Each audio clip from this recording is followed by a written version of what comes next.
Welcome to Just Break Up, the podcast about love, heartbreak, and all the relationship advice you don't want to hear. My name is Sierra DeMulder. And I'm Sam Blackwell. And today we're going to answer a letter from somebody who is battling a vampire boy. But before we begin, we just want to give you our Surgeon General's warning, which is that Sierra and I are not licensed mental health practitioners. Correct. We are not professionals. We are not trained or accredited in any of this. These are just our opinions. So please take our advice as you see fit. We are only here to offer our humble musings to hopefully shed some understanding and maybe some laughs about the incredibly rewarding but mostly confusing experience that is love. All right, Sam, what's today's check-in topic? Our check-in topic is inspired by a letter from somebody who is nameless, whose pronouns are they, them, who's writing from Numbersville, USA. And I'm just going to read the thing because it's short. Yeah, okay. All right, so they write, this is more of a check-in topic that I'd love to hear y'all's thoughts on. One of my best friends once told me that they don't save the phone numbers of anyone that they're dating because, quote, if they don't have a name in your phone, they can't hurt you.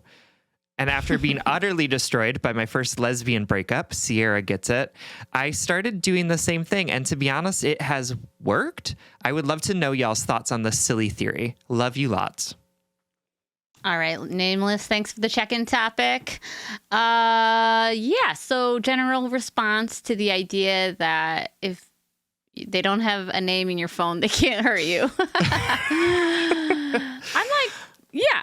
You know, this is what I do when this is like obviously a theory to be applied in dating, but this is what I do in breakups. So they've actually already hurt me. So I guess it doesn't apply at all, but I delete their names and phone numbers so I don't have access to them.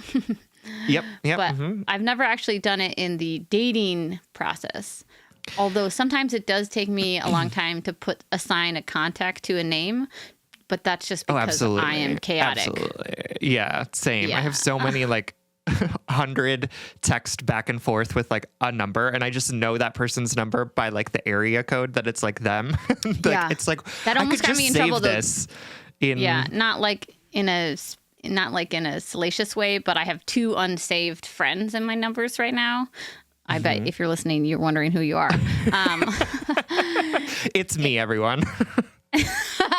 Sierra has never saved our numbers on her phone. She's like, these 2, this won't last. Yeah. And I almost texted one of them about something that, whatever.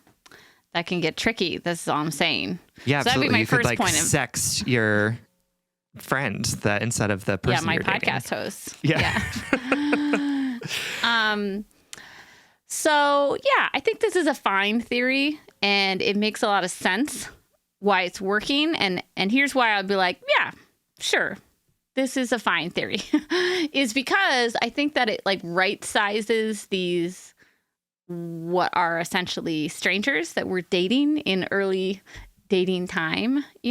We get so many letters from people who are like, I went on one date with this person, we had a great time, and then they ghosted me and I'm fucked up about it 9 months later.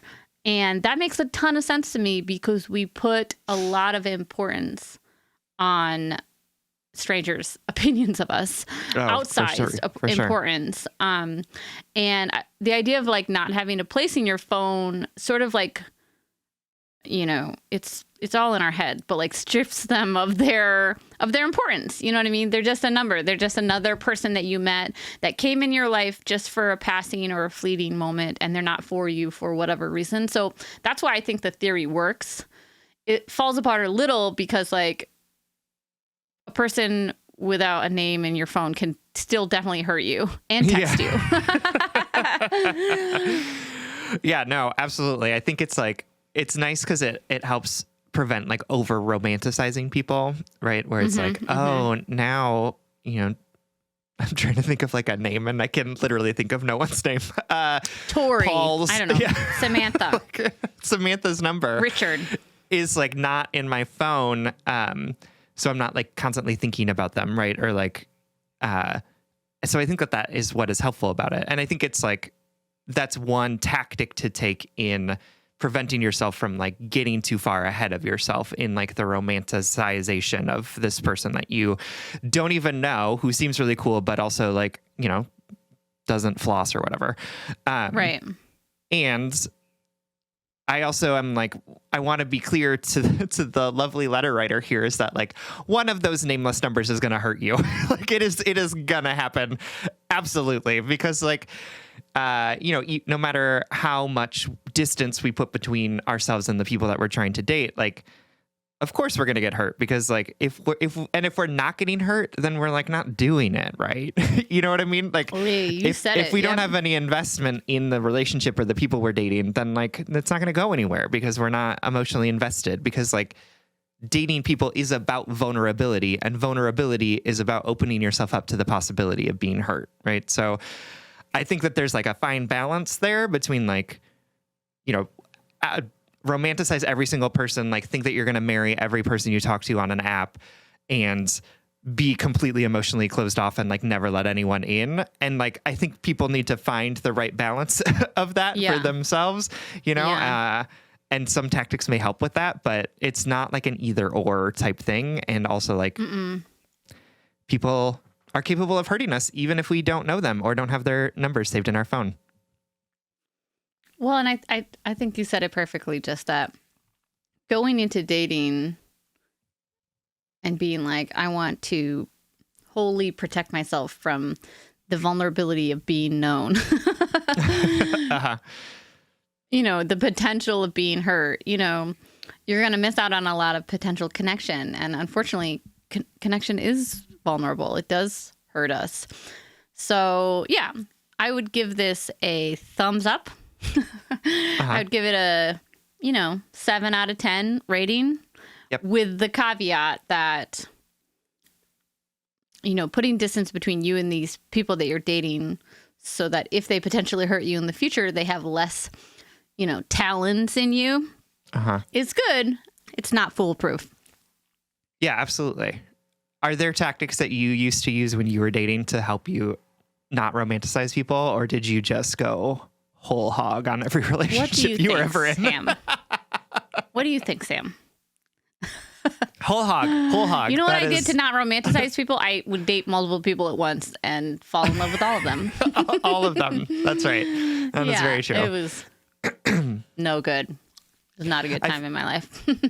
I feel like that was like always my tactic of like meeting people as quickly as possible on the apps was like an attempt to not over romanticize them, because like when you're just like chatting with someone on an app or like on text, you can just like, you're like, oh my God, this person is so funny and so perfect, right? And then like when you actually get into space with them, maybe they are still funny or perfect, right? And like maybe they are still really great, but also it like, you also see the fact that they chew with their mouth open, or like they have awkward pauses, or like it's not like the magical connection that you thought it was, like, which makes it a little bit more realistic. But yeah, I think that's probably also a helpful tactic when thinking about like, how do you not over romanticize people?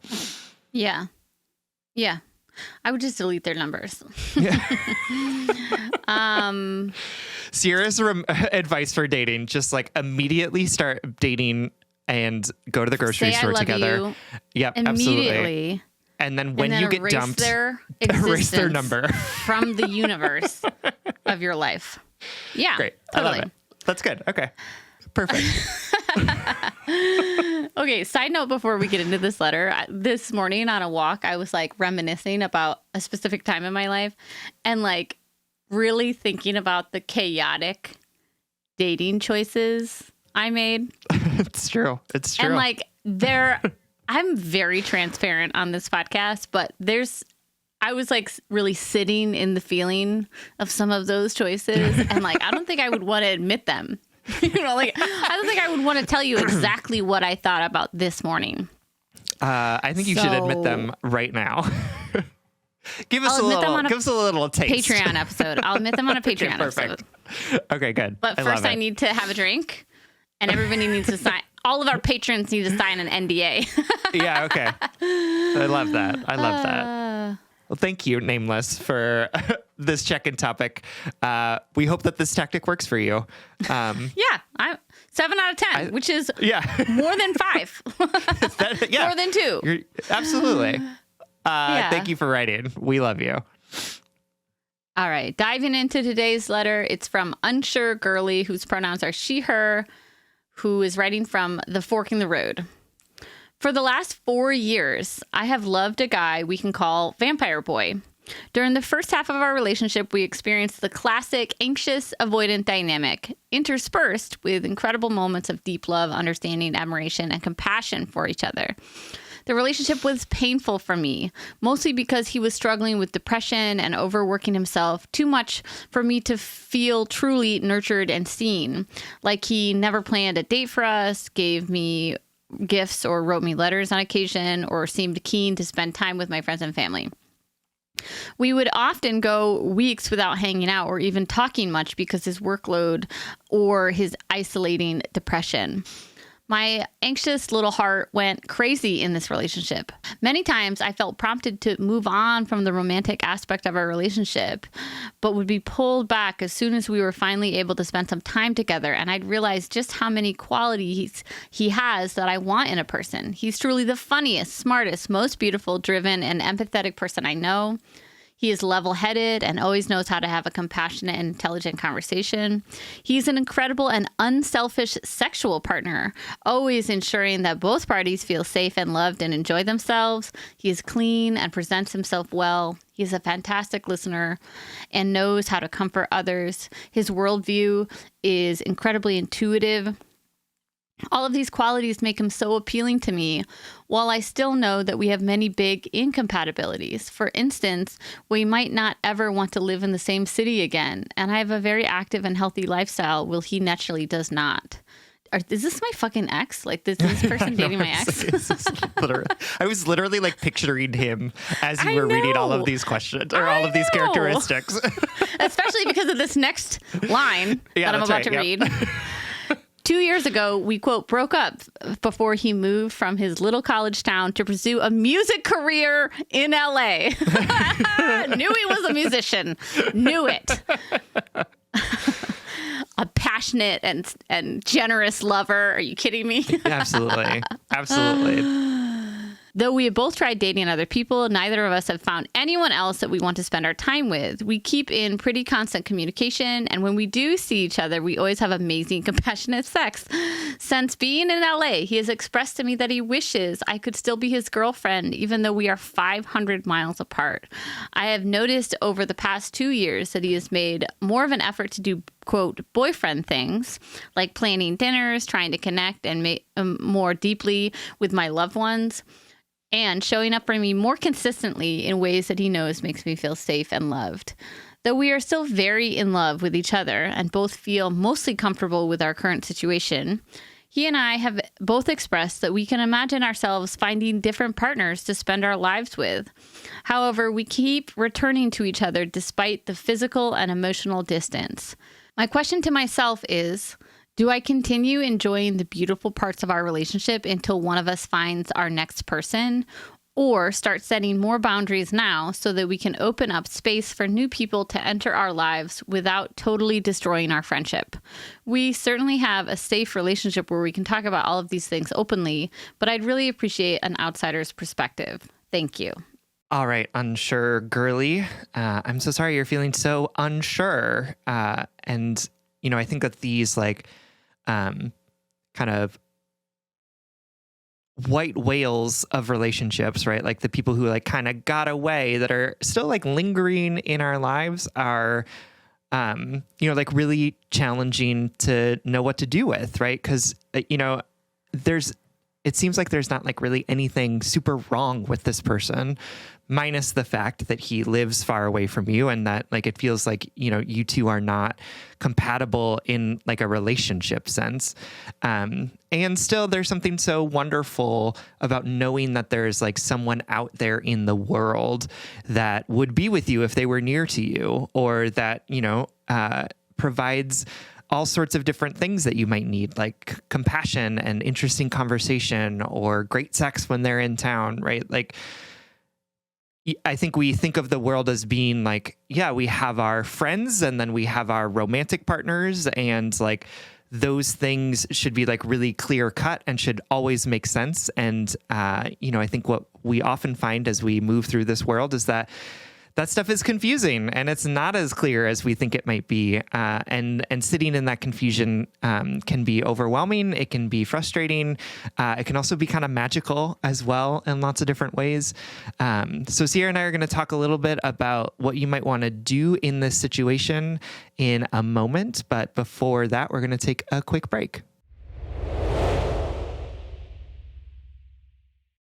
All right, my darling. Thank you so much for writing and trusting us with this question. So I'm going to point out some things in this relationship that maybe will give you something to chew on or give you a different perspective. But I want to say again that Sam and I are on the outside of this relationship looking in. We don't know what it's like. We don't know who this person is. We don't know what your needs are. We just know this, 400-word letter or whatever. But I just want to point out that I think this anxious avoidant dynamic, this cycle that you talked about was, being experienced during the 2 years of your relationship. I think it's actually still happening. It's just in a different phase of that cycle because this person is far away. They want your connection. They want your attention and your love and your partnership, and the intimacy of your relationship. And they feel more fully capable of promising that or providing that because you're not there at the, every day to sort of make them go back into their shell, right? Like if they're a snail, I don't know. Yeah, like a turtle. Yeah, sure. How would you describe that? Like you're better at speaking to the avoidant, cuties of our world. Yeah, I think it's really close, or like I think Sierra said it really well, is that like the folks who have more avoidant attachment styles like still want attachment. And what happens is that like once they get it, then they kind of like freak out because it's like, oh, this is demanding more of me than I'm willing to give, right? I'm going to be overwhelmed by this thing. And so often what avoidant people are really good at is loving people from afar, right? Building people up, individual people up in their head and saying, oh, this is the person for me, right? Like really good often at making like promises of what the future could look like, right? Like, I'm going to marry you. If I were with you, we would be together and it would be beautiful. We'd have an apartment full of things that you love and I would take you out every night, right? Like all of this like idea, because that's like in their heart what they want, right? Like that's what they want it to look like. But then when it actually gets into the nitty gritty of relationship, right? Like there's a push away saying like, oh, this is not actually as easy as I thought it was, or it looks different than I thought it was going to. So I need to go find that perfection somewhere else, right? And so like, it's not surprising to me that you two fell into this anxious avoidant trap in your relationship. And now you're falling into kind of an anxious avoidant trap in your post relationship as well, right? Like where he's sort of coming back and saying like, oh, we could have been perfect. This could have been us. I really want you in my life, right? Like, yeah, because you are a safe distance away at this point, right? He's not going to feel overwhelmed by any of the things that you're asking him to. Right. So like that's a common thing that I think lots of us have seen in our relationships, in our friends' relationships. And, there's a whole book written about that dynamic that you can check out as well. And I also want to say that like, people are capable of change as well. Right. So like the fact that he is like planning some of this stuff, the fact that he's like taking you out more often or initiating conversations more often, like might be an indication that like he's also growing and learning about what he wants out of a relationship too, right? Like I don't want to, sometimes I get afraid that we're like, oh, anxious people, avoidant people, they are what they are. They're never going to change. There's like, and that's like the only thing that defines them, right? Like this man is complicated even in his avoidant attachment style, right? And it can look and show up differently depending on what people are going through. So want to create space for the idea that he might be changing. But I also do want to do what Sierra said, which is like kind of put a word of warning out there that's like, this is a pattern. Yep. And it's a predictable pattern. And we need to sort of hold that in our understanding of what's going on here. And in your understanding of him as a person, like that the same person that isolates is the person who's reaching out now when you're 500 miles away. They are the same person. It's a yes and, it's not like if you were to pursue this relationship more that he would suddenly be 100% more attentive or whatnot. And I appreciate how Sam phrased it. None of this is to demolish this man in LA, this musician who sounds like my ex. Demolish is not a word. Is no. It? Admonish. Diminish or admonish. Yeah. Yeah. Demolish. I liked it. I was like, go for it. Nope. This is not 2019. I'm not keeping those typos in. Listen, Shakespeare also invented words, and he was a poet too. So. Oh my God. Okay, fine. Keep it in. This is not to admonish or diminish this person. I think that my life has, so much clarity has come from dating and not dating and moving and changing circumstances. So like he probably sees great value in you as somebody to be intimate with, to be close with, to be emotional with. And at the same time, planning dinners for when you connect, when you come into town or he comes into town is very different from a partner who can show up for you more consistently. Even long distance relationships, like they each have their challenges and they're very different, and it's much, from my perspective, it's much more easy to be emotionally available when the stakes are 500 miles apart. Let's say it that way. Do you know what I mean? So I'm not trying to like shit on this dude or shit on your connection, because I know what it's like to feel connected to somebody from your past and feel like nobody holds a candle to it. Yeah, been there, that's real. Done that. Absolutely. Married it. You know what I mean? Yeah, just wait like 15 years and then reach out to him via Gmail and it'll work. Mm-hmm. But wait 15 years because that's the amount of time it takes. Yeah. Ding, ding, ding. Yep. It was just like a slow cooker sort of situation. I guess what I'm trying to encourage you to do is recognize two things. That this smart, compassionate, funny, sexy person who is available now is also the one who is unavailable, who moved away, who made you feel so many times like you were on this like romantic yo-yo. Both of these people are the same people. And I also want to point out that, your question, I loved how you phrase it. My question to myself is, because you're really, you're asking it of yourself, even though you're shouting it out to the void of Sam and I. Do I continue enjoying the beautiful parts of our relationship until one of us finds our next person, or start setting up more boundaries so that you can basically protect your friendship once one of you moves on? What I want to say is this is obviously serving a purpose.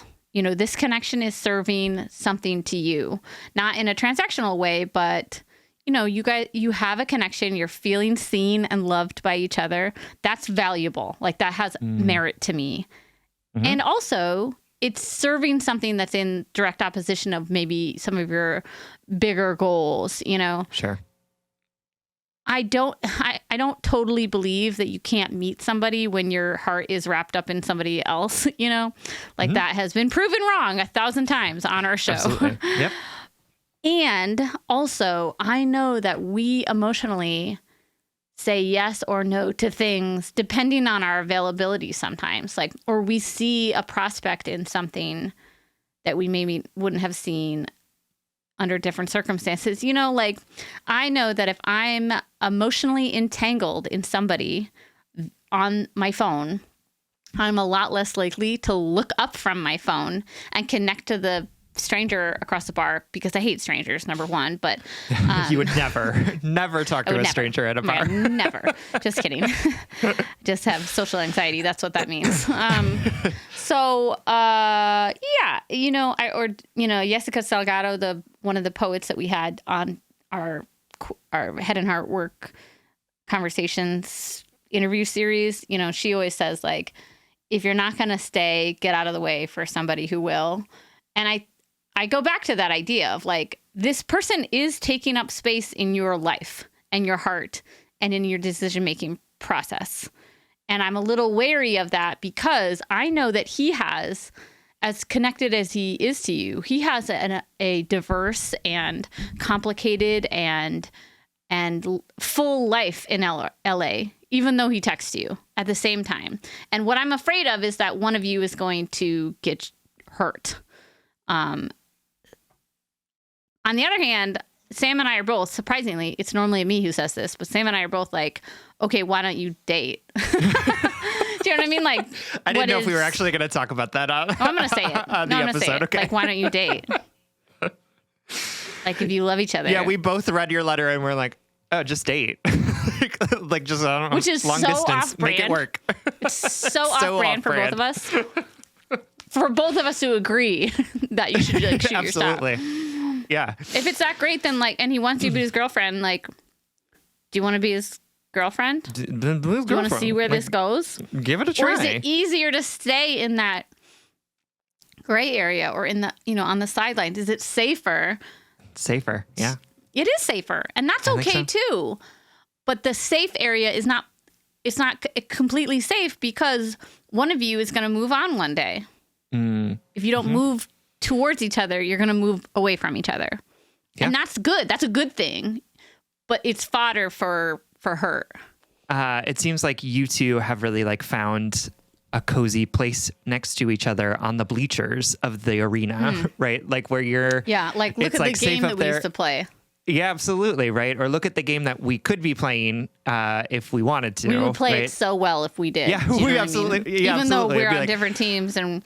I just really wish we could be in that arena together, because I think it would be really great. I think it would be really wonderful to be, right? Like, and the thing is like, I think what Sierra and I are trying to get at here is, like, we want you to get out of the bleachers and get into that arena. And for folks who don't know what we're talking about, this is a metaphor used by Brene Brown about, like, vulnerability is being in the arena.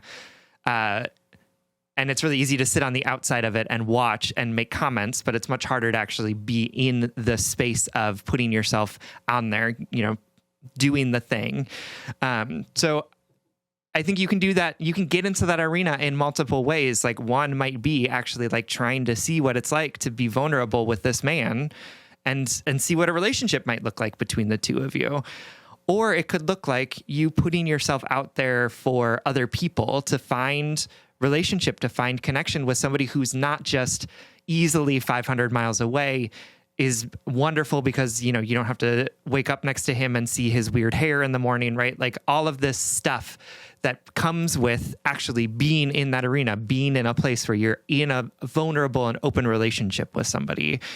And right now, you're spending a lot of time on the sidelines, and it's fun on the sidelines. Like, don't get me wrong. Like, it can be great to sit there and be like, if we dated, it could be great. Or, if I was actually putting myself out there, maybe I would find someone, right? Like, but we want you to move into that arena because you're deserving of finding a partner, right? Like, that seems to be what you want here, right? You're asking yourself this question of whether or not this man is a distraction from you finding someone who's going to actually show up for you. And it's going to be hard to do that if you're still sitting in the bleachers with this guy making comments about what could be or what might be or what it could look like if something were different.